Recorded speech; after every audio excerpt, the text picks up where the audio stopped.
Today in my life as a care worker here in Japan. Grabe, ang bilis ng panahon. Dati pinapangarap ko lang makapagstay ng matagal dito. Napakatahimik kasi na lugar.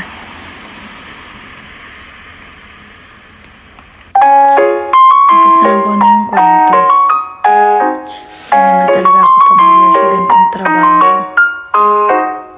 Ang alam ko lang, kumain at matulog. Kidding aside, basta ang hirap i-explain. Ang layo kasi sa dati kong trabaho sa ginagawa ko ngayon. Di ko din pangarap noon, pero tama sila. Habang tumatanda ka, nag-iibang pananaw mo sa buhay. Kung saan ka ba dali ng tadhana. Una, pangarap ko nga lang makapag-abroad. Hanggang sa gusto ko na lang maging farmer. Walang direksyon. Di ko akalain nandito ako ngayon bilang caregiver. Pagpasok sa umaga, nagpupunas ng flower. Nag-disinfect. Siya daw po kung tawagin sa Japan. Naglalagay ng mga activities ng mga paparating na user or Yosha-sama. Patient namin. Iba-iba kasi sila ng kayang gawin. Yung iba, kaya ng puzzle.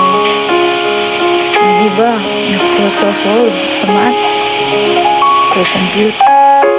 Yung iba, natutulog lang. Sa day service po pala ako.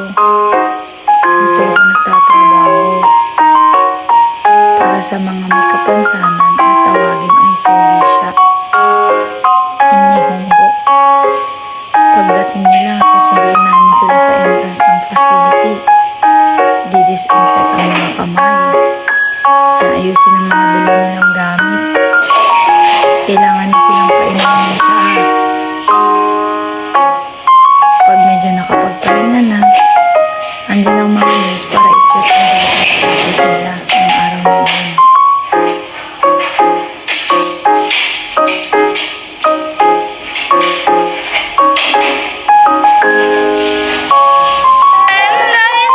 May oras para mag-ehersisyo.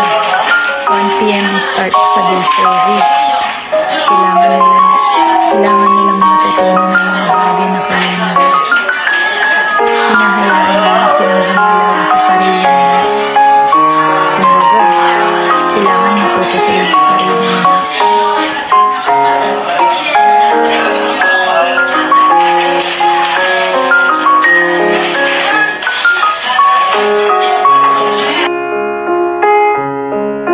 Bago matapos ang araw, kailangan i-prepare mo ang iinumin nila para sa kinabukasan.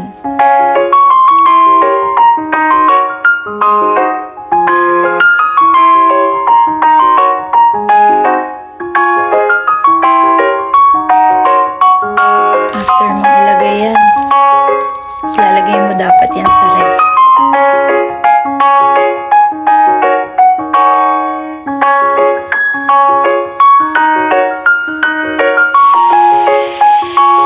Binisan na.